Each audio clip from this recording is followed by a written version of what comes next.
આપણા બધાના બે ઓપિનિયન છે લોકો વિશે. હમણાં એક દિવસ હું કીટીમાં એક જગ્યાએ રેસ્ટોરન્ટમાં જમતી હતી. મારી પાછળ આખી કીટી ચાલતી હતી બહેનોની. બધી બહેનો બેસીને ખાતી હતી, પીતી હતી, વાતો કરતી હતી.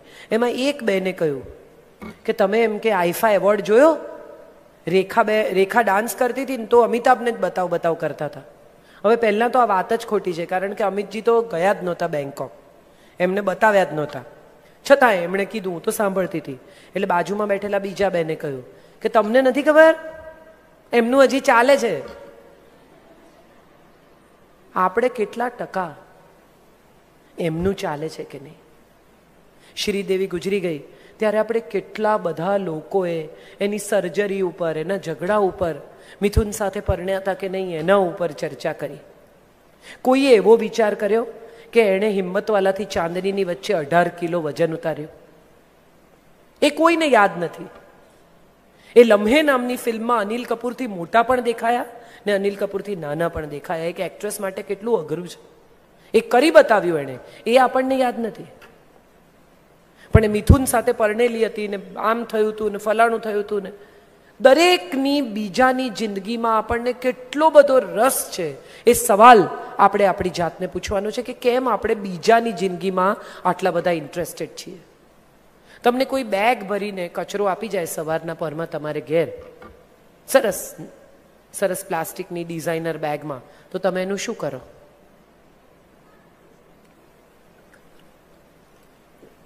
શું કરો? મને જવાબ આપો. ઊંઘી ના જાઓ.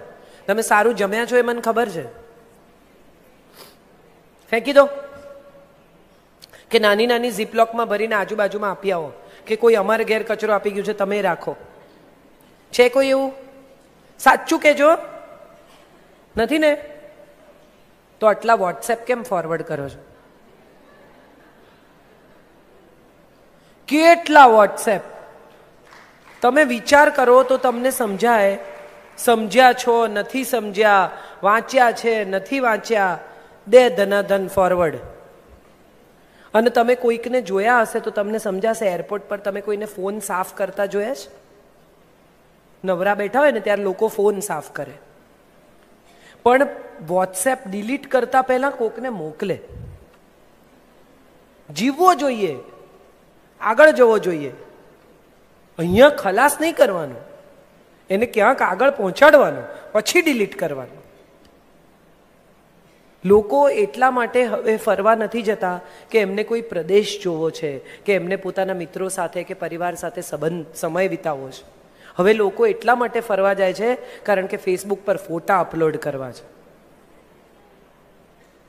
અને એમાં જોવાનું કે કોણે કોણે વાડકી વ્યવહાર કર્યો છે. જેણે લાઈક આપી હોય ને એને જ આપણે લાઈક આપવાની. આપણને લાઈક નથી આપી, હવે જો તું. હમણાં તો એક વાઈફે એના હસબન્ડને કહ્યું કે તું મારા ફોટા પર લાઈક નથી આપતો. મારે જે કહેવું છે આ બધા પછી, જે મૂળ વાત સુધી આપણે પહોંચવાનું છે, એ વાત એ છે કે સ્ત્રી છે ને એ સ્વભાવે બહુ રુજુ છે. પુરુષ માટે એવા કોઈ શ્લોક નથી, શયનેષુ રંભા, કાર્યેષુ મંત્રી, ભોજ્યેષુ માતા. સ્ત્રી પાસે આ બધા રોલ કરવાની ક્ષમતા છે, તાકાત છે. 1000 હાથવાળીના દર્શન આ દેશમાં દરેક ઘરમાં રોજ સવારે થાય છે. એક હાથ છોકરાઓના યુનિફોર્મને ઇસ્ત્રી કરતો હોય, એક હાથ રોટલી વણતો હોય, એક હાથ પતિનું ટિફિન પેક કરતો હોય, એક હાથવાળી પતિ કે મોજા ક્યાં છે એટલે અંદર જઈને શોધી આપતો હોય, એક હાથવાળી કોકનો ફોન ઉપાડતો હોય, એક હાથવાળી સસરાની ચા કરતો હોય.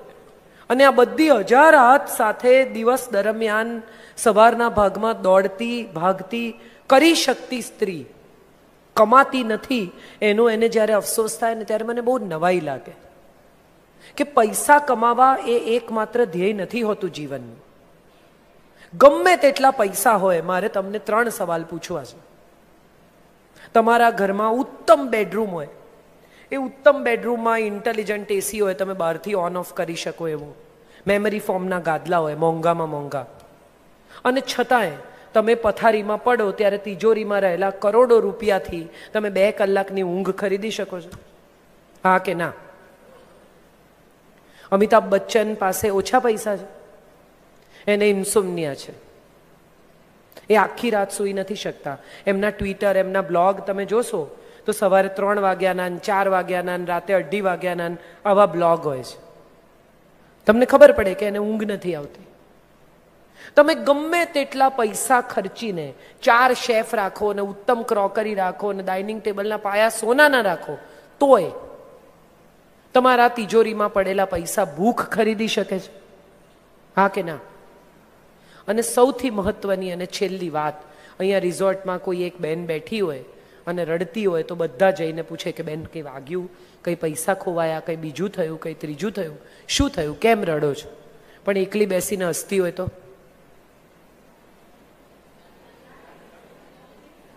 એનો અર્થ એ થયો કે હસવા માટે એક જણ જોડે જોઈશે, સુખી થવા માટે એક જણ જોઈશે, દુઃખી એકલા થઈ શકાશે. આપણા સંબંધો સુખના સંબંધો છે, સુખ વહેંચવાના. અને સ્ત્રીને સુખ વહેંચવાની આવડત છે. આ એણે ક્યાંય શીખવા નથી જવું પડતું. તમે જુઓ, મમ્મી હોય ઘરમાં, છોકરાઓ ન આવવાના હોય જમવા, બધા કહીને ગયા હોય કે મને મોડું થશે, અને એ પછી મમ્મીએ બિચારીએ 2 ભાખરી કે 1 રોટલો કર્યો હોય, થોડી ભાજી બનાવી હોય, અને છોકરા આવે અને કે ખાવાનું છે કંઈ, અને મમ્મી કે હા છે, જો 2 ભાખરી કરી છે. છોકરું કદાચ સેન્સિટિવ હોય તો પૂછે તું જમી? કે હા મેં જમી લીધું. તું જમી લે. કોઈ માં એવી છે કે ના હો, આ 2 ભાખરી મારી છે, અડવાની નથી. એનો અર્થ એમ થયો, પતિ આવે અચાનક કે કંઈ ખાવાનું છે? કે હા છે ને, 2 ભાખરી પડી છે, ખાઈ લો. આ સ્ત્રીની આવડત છે. એને સુખ આપી દેતા 1 મિનિટ લાગતી નથી. અને કદાચ ઈશ્વરે એને એટલા માટે જ આવી ઘડી છે. માં બનવાનો અધિકાર એને એટલા માટે આપ્યો છે કે સુખ આપી શકે છે, ઘરમાં રહી શકે. 3 વર્ષ મેં સ્ત્રીઓને જોઈ છે કે ઘરની બહાર પગ ના મૂકે છોકરું મોટું થતું હોય ત્યારે. કામ તો છોડી જ દે, પિક્ચર જોવા ન જાય, એને ભાવતી વસ્તુ ન ખાય, અને છતાંય બાળક મોટું થાય ત્યારે માને એમ કે તે શું કર્યું. આ પરિસ્થિતિ ત્યારે આવે છે કે જ્યારે એ બાળકના મનમાં ક્યાંક કશેક માએ મા તરીકે રજિસ્ટ્રેશન નથી કર્યું. આજનો સમય બહુ બદલાઈ ગયો છે. એના દોસ્ત થવાને બદલે, એના જેવડા થવાને બદલે તમારે ઓથોરિટી બતાવવાની છે, તમારે મા થવાનું છે. મારો દીકરો મારા પર ગુસ્સે થાય તો એ પણ નાનો છે, આજના જમાનાનો છે, આર્ગ્યુમેન્ટ કરે, ધધ કરીને વાત કરે. આઈ ઓલવેઝ ટેલ હિમ કે તારા રૂમમાં જા, મગજ શાંત થાય, મા સાથે વાત કરી શકાય એવી સ્થિતિમાં આવે ત્યારે બહાર આવજે. મોટા ભાગની મમ્મીઓ શું કરે, દીકરી જે સૂરમાં વાત કરે એનાથી 1 સૂર ઉપર જાય, હા તો મમ્મી એનાથી ઉપર. આવી રીતે બોલાય મા સાથે. તમારામાં ને એનામાં કોઈ ફેર જ ના રહ્યો. તમારે એના જેવડા નથી થવાનું, તમારે એને સારી રીતે બોલતા શીખવવાનું છે. તમારે એની પાસે ખરાબ રીતે બોલતા શીખવાનું નથી. મોટા ભાગની મમ્મીઓને, મોટા ભાગની સ્ત્રીઓને પોતાના ક્રોધ પર કંટ્રોલ નથી. ગુસ્સો આવે ત્યારે જે ભાષા, જે શબ્દો સ્ત્રીઓ વાપરે છે એણે સ્ત્રીને સૌથી વધારે નુકસાન કર્યું છે. પછી સોરી કહે, પછી અફસોસ થાય, પછી માફી માંગે, બધું થાય, પણ બોલતી વખતે મોટા ભાગની સ્ત્રીઓ પોતાના ક્રોધ ઉપરથી કાબુ ખોઈ બેસે છે. મારે બધાને પૂછવું છે કે તમારી પાસે 15-20 લાખનો હીરાનો હાર હોય, એ પહેરીને તમે શાક લેવા જાઓ છો?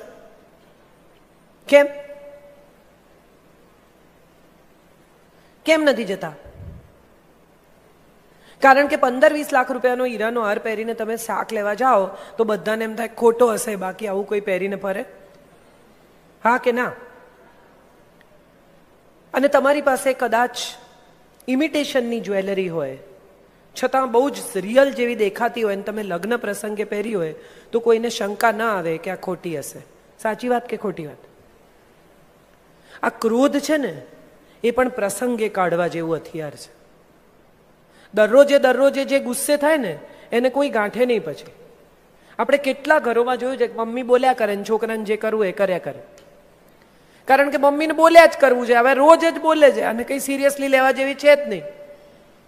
પણ કોઈ દિવસ એવો આવે કે જે દિવસે મમ્મીનું મિજાજ ખરાબ હોય, રોજ હસતી મમ્મીનું આજે મોઢું ચડેલું છે, તો છોકરા પૂછ કે મમ્મી શું થયું? હે મમ્મી શું થયું? કંઈ થયું છે? કોઈ તને કંઈ બોલ્યું?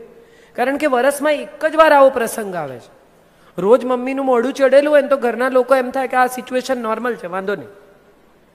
નહીં તો પેલું રાવણ હસા જેવું થઈ જાય કે આજે હસી કંઈ થવાનું. અગત્યની વાત એ છે કે તમે ઘરની કરોડરજ્જુ છો. As a woman, as a wife,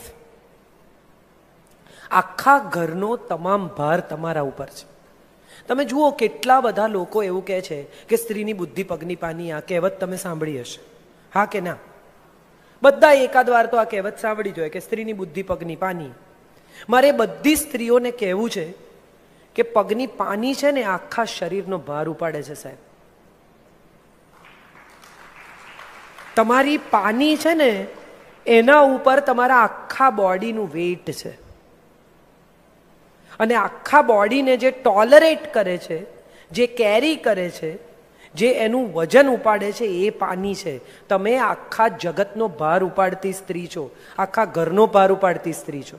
તમે ક્યાં આમાં કોઈની વાત સાંભળીને તમારી બુદ્ધિ ઓછી છે એવું માની લો છો? સ્ત્રી 500 રૂપિયામાં એ ઘર ચલાવે ને 5 લાખ પણ વાપરી જાણે. તમે એને 5 લાખ રૂપિયા આપો ને તો એને ખબર છે ક્યાં વાપરી આવવા. તમે ભાગ્યે કોઈ સ્ત્રી એવી જોઈ હશે કે એને ખબર જ ના પડે કે પૈસા ક્યાં વાપરવા. સારામાં સારી સાડીની દુકાન, સારામાં સારી જ્વેલરીની દુકાન એને ખબર જ હોય. એ પગથિયા ચઢે નહીં કારણ કે એને કરકસર આવડે છે. કંજુસાઈ નહીં, બિનજરૂરી વેડફાટ નહીં કરવાનો એ સ્ત્રીને આવડે છે, માટે એ પૈસા બચાવે છે. એવું નથી કે એને વાપરતા નથી આવડતા. અને આ વાત આપણે બધાએ શીખવાની છે. પરસ્પર રિસ્પેક્ટ કરતા, પરસ્પર પ્રેમ કરતા, પરસ્પર ઈર્ષા નહીં કરતા, પરસ્પર ભેગા રહેતા. આ જગતની સ્ત્રીઓ એકઠી થઈ જાય ને સાહેબ, તો જગતના કોઈ પણ પુરુષને ભારે પડી શકે. પણ પ્રોબ્લેમ એ છે કે સ્ત્રીઓ અંદરો અંદર જ એટલી બધી ઈર્ષા કરે, ભલા મેરી સાડી ઉસી સાડી સે સફેદ ક્યું. આ પણ ઈર્ષા કરતી એડવર્ટાઇઝમેન્ટ છે. તમે વિચાર કરો, આ એડ પણ ઈર્ષા કરતી એડવર્ટાઇઝ છે કે ભલા ઉસકી સાડી મેરી સાડી સે સફેદ કેસે, એટલે મારે પણ એ લાવે છે, પાવડર લાવવો જોઈએ. એ ગોરી છે, હું નથી. જો ઇતના નિખાર ઇતને દિનો મેં, એટલે પેલીને ઈર્ષા થાય એટલે લઈ આવે. સદીઓથી સ્ત્રીના મનમાં એવું નાખવામાં આવ્યું છે કે સ્ત્રી સ્ત્રીની દુશ્મન છે નહીં. એકતા કપૂરની સિરિયલ સિવાય ક્યાંય સ્ત્રી સ્ત્રીની દુશ્મન નથી. આ વાત આપણે બધાએ ગાંઠે બાંધવાની છે. આજે અહીંથી જાઓ ને ત્યારે એક વાત મનમાં નક્કી કરીને જજો કે સ્ત્રીની જેટલી મિત્ર સ્ત્રી છે ને એટલી બીજી કોઈ નથી. એક અજાણી સ્ત્રી પણ એક સ્ત્રી માટે આવીને ઊભી રહેશે. અમદાવાદમાં રાયટ્સ થાય ને હિન્દુ મુસ્લિમના, ત્યારે મેં ઘણીવાર જોયું છે કે બહાર પુરુષો લડતા હોય અને પાછલે બારણે સ્ત્રીઓ દૂધ, શાકભાજી, ખાંડ એક્સચેન્જ કરતી હોય, હિન્દુ મુસ્લિમ સ્ત્રીઓ. કારણ કે સ્ત્રીઓ એકબીજાની સાથે રહેવા સર્જાયેલી છે. એક પુરુષને અનેક પત્ની હોય તો એ હળી મળીને રહી શકે, પણ એક સ્ત્રીને એકથી વધારે પતિ હોય તો રહ્યા એવું સાંભળ્યું છે દ્રૌપદી સિવાય? 2 પતિની કોઈ પત્ની જોઈ છે? તો ઈર્ષા કોનામાં વધારે છે? વિચારો, લોજિક છે. પારકા બાળકને સ્ત્રી પોતાનું કરીને ઉછેરે. આગલા ઘરનું સંતાન હોય, મોટા ભાગના છોકરાઓને કદી એવું લાગ્યું ના હોય કે આ મારી માં નથી. થોડીક મુઠ્ઠીભર સ્ત્રીઓ છે જે ક્રૂર છે, જે ખરાબ છે, એની આપણે ચર્ચા નથી કરતા. આપણે ઇન જનરલ વાત કરીએ છીએ. સ્ત્રી બીજાનું સંતાન સ્વીકારી શકે, બીજાની મમ્મી સ્વીકારી શકે. પોતાની માં મૂકીને ગઈ હોય અને સાસરે જાય તો એ માને જ સ્વીકારે છે. સાસુ ગમતી હોય, ના ગમતી હોય, ઝઘડો થતો હોય, છતાંય જો માંદી પડે તો તરત કે લીંબુનું શરબત કરી આપું, આમ કરી આપું. તમે કોઈ વહુ એવી જોઈ છે કે સાસુને તાવ હોય ને તો એ ડ્રોઈંગ રૂમમાં બેસીને ટીવી જોયા કરે? ગમે તેટલો એને ગુસ્સો હોય તો પણ એક વાર તો જઈને કહેજ કે કંઈ કરવું છે મમ્મી, કંઈ ખાવું છે મમ્મી, કંઈ આમ કરી આપું મમ્મી. એનો અર્થ એમ થયો કે સ્ત્રીને સ્વભાવગત દયા, કરુણા, ક્ષમા, પ્રેમ એનામાં છે જ. આપણે આ ગુણોને કેમ વધુ તેજસ્વી નથી બનાવતા, એ સવાલ આપણે આપણી જાતને પૂછવાનો છે. મોડર્ન હોવું આધુનિક હોવું, બુદ્ધિશાળી હોવું, કમાવું, આ બધા નવા જમાનાએ સ્ત્રીમાં ઉમેરેલા રંગો છે. પણ આ ઉમેરાયેલા રંગો સાથે જૂના રંગો જતા ન રહેવા જોઈએ. એને કંઈ તમારે ઘસીને કાઢીને નવા નથી લગાડવાના. આ તો એડિશનલ કલર્સ છે. આ એડિશનલ કલર્સ તમને વધુ સુંદર બનાવશે, વધુ પ્રેમાળ બનાવશે, વધુ લીસા બનાવશે, વધુ સરસ બનાવશે.